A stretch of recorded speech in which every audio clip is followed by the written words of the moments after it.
Story telah London Network Daily Post. Menta perlokan wara HP ke kubur. Semai penhiar kuput ke Israel. Hadin besyak penyap dusman ke sipai kentai ha Jerusalem. Tong ni sengap. Ke Israeli army gaong ba. Syasiat penyap dusman ke sipai kentai ha kawi ke jingar thmas tingmit ha Jerusalem. Kani ke sipai kentai ke syak penyap ha syuafat checkpoint ha jakarung jong ke Palestinian refugee camp.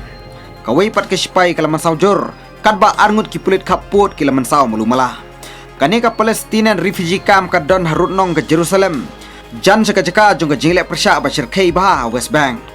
Ka basni odin bami na kani ke jingar thma. Linkin ka senam Hamadan ka East Jerusalem checkpoint. Bun ki sipai Israel ki lalek marmar. Bat ya ke jingyai lengba laker da ke retip. Laingut ki suspek nong Palestina na Jerusalem lakem. Namar ya ke jingdon mentah ke jingar thma.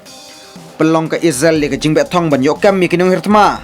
Shalandat kani ka attack ba penyap ya ke sipai jongki. U Prime Minister ke Israel ong nginom song taj tat hadu ngiwanra ya kinong penyap brio sya ke jing bishar.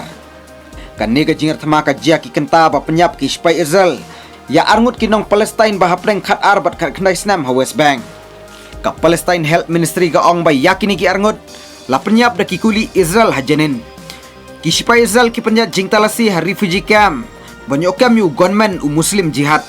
Kispai Israel ki ong shibun ngut kinong Palestine ki kawang bom bat Molotov cocktail haki. Ka Palestine News Agency Wafa ka report ba. Kispai Israel ki siat persyaru haki reporter. Unong akitin na kamentaw presiden ke Palestine noong ba. Ka jingle ka Israel kan yalam syakhamat ya ka jing bitar. Bat ya ka jing dunong bangimla asyu ban keli.